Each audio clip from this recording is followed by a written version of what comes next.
მოგესალმებით, მეგობრებო, არადა სამ თემაზე არ მინდა საუბარი, მაგრამ უბრალოდ ყოველდღე რაღაცა კორუფციული სკანდალი გვაქვს, უბრალოდ რიტორიკული შეკითხვა. ყველა ეს პრემიერ-მინისტრი, უშიშროების ხელმძღვანელი და ახლა ყველაზე დიდი საწარმოს ხელმძღვანელი ბატონი ფერაძე, რატო მოდიან ქართულ ჯგუფიდან, ალბათ ეს რიტორიკული შეკითხვა. 14 ივნის იყო შეშმე პირების ეროვნული დღე და მე მართლა ძალიან გვეხმარება როგორ მუშაობს პარაოლიმპიური სისტემა. ძალიან იმიტომ რომ გულშემატკივარი ვარ სპორტის, მითამაშე ფეხბურთიდან დაწყებული, ბეისბოლი დამთავრებული, როცა საშუალება მქონდა ამისი და ეს ძალიან კარგია. მართლა და ძალიან გულშემატკივარია ყველა ჩვენ სპორტსმენს, მაგრამ ზოგადად რაც ეხება შეზღუდული შესაძლებელი პირებს. თბილისი არ არის მეგობრული ქალაქი ამ პირების მიმართ. შეზღუდული შესაძლებლობები, იმიტომ კი არ არის, თბილისში იმიტომ კი არ ქვიათ, რომ ვიღაცაზე ნაკლები განათლება, ხარისხიანი განათლება, ან უნდა ჩვევეთ. შესაძლებლობა არა, რომ გამოხატონ და გამოხატონ ეს და სოციალურ ცხოვრებაში ჩაერთონ და კიდევ პოლიტიკურ ცხოვრებაში. იმ წელს იმ მოწვევაში რომ გამოვირკვია მთელ სისტემაში საკრებულო მერიის უამრავი სიპები და სულ არის 6 შეშმე პირი ჩართული. ეს კატასტროფულად ცოტაა და უბრალოდ ყველა ქალაქშია პრობლემა. მე ვარ დამყოფი ევროპის ყველა გარდა ოსლოში, არა ვარ დამყოფი და ტირანაში, ალბანეთში. ყველა ქალაქი ჩვენ ვჯობია. იქ არის შეშმე პირი, არის ერთ-ერთი ცენტრალური ფიგურა და მთელი ინფრასტრუქტურა, როცა იგეგმება ამ ხალხის. ჩვენთან რა ხდება? უსინათლოების გადასასვლელები რომ გავაკეთეთ ხმოვანი. ძალიან კარგია და ძალიან მიხაროთ. როგორ შეიძლება სხვადასხვა რაიონში იყოს სხვადასხვა ხმოვანი სიგნალი? ის ადამიანები სხვადასხვა დაგიყვარენ. რომ მიდიან ქუჩის შუა ქუჩაში, იქ სიგნალი იკარგება. მე აღარ ვიძახი გზებზე, აი 202 სკოლა ალბათ გადაღებული გახდა რადგან უსინათლოების ერთადერთი სკოლა და ასფალტი არ კეთდება, იმიტომ რომ GVP არ არის. ვინ არის ეს GVP? ვერ გავიგე.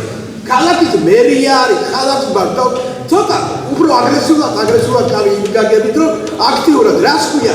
ეხლა არ მცალია კი არა, ეს არის კიდევ იქ უსინათლო ხალხია, რომელიც თეთრი ჯოხებით დადის. ეს პირველ რიგში უნდა გაკეთდეს. რატოა GVP, რატო გვმართავ ჩვენ და არა პირიქით? რამოდენიმე ძალიან კარგი ახალგაზრდა, რამოდენიმე ბევრი, ესეთი როგორც ესმა გუმბერიძე, ანა სიხაშვილი, თათია დათაშვილი, უსინათლო და სმენა დაქვეითებული ადამიანები. წარჩინებით აქვს დამთავრებული, წარჩინებით უნივერსიტეტი, იურიდიული ფაკულტეტი. უსინათლოები არიან და აი ამ ხალხს რატო არ შეიძლება კონსულტანტებად მოვიწვიოს? კრიტიკულად არიან განწყობილები. მარტო ესმა გუმბერიძე ისეთ კარგი რა პრობლემატურ ვიდეოზე დაუდაბოთ, დავალაპარაკოთ, იგივე ქალაქის ბერმა აიყვანოს, ჩევლება, არ ჭირდება დანაზღაურება.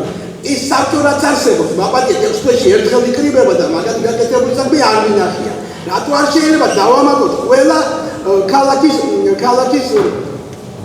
რაიონის გამგეობაში სამკაციანი პატარა განყოფილებასაც ერთი აუცილებლად იქნება შეზღუდული შესაბამის პირი. ეს ადამიანები დამოკიდებულება ქვეყნის ქალაქის შეზღუდული შესაბამის პირების მიერ, ეს არის ერთ-ერთი ინდიკატორი როგორ ქვეყანაში ვარ და შეგვიძლია ამის გაკეთება. რო არ შეუძლებელი არ ვიცი. იგივე გადაცადა იმ წელს მე მგონა იმ მოწვევას ვუწოდეთ, რომ ავტობუსების საკითხი გადავწყვეტეთ და აცხადებდნენ გაჩერება. ისევ ძალიან ხშირად აცხადებდნენ, წარმოიდგინეთ, სისხლად ადამიანები არის. ითვლის პრობლემა არ არის ყველა ავტობუსში და ელემენტარულად ესმა გუმბერიძეს რამოდენიმე რეპორტაჟი გასცა.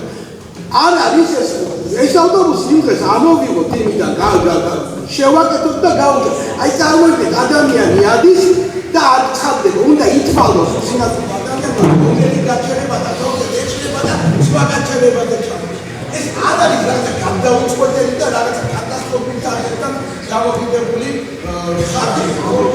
ესეთი რაღაცა გავაკეთოთ და ბატონო არა დაასრულებ თუ შეიძლება ის თვითო ძალიან კარგი რაღაცები შეება და ეს პრობლემები გადაწყვეტა ავიყვანოთ ეს ადამიანები და მოუსმინოთ კრიტიკულად განწყობილები ზუსტად და ერთობლივად გადაჭრეს ეს პრობლემა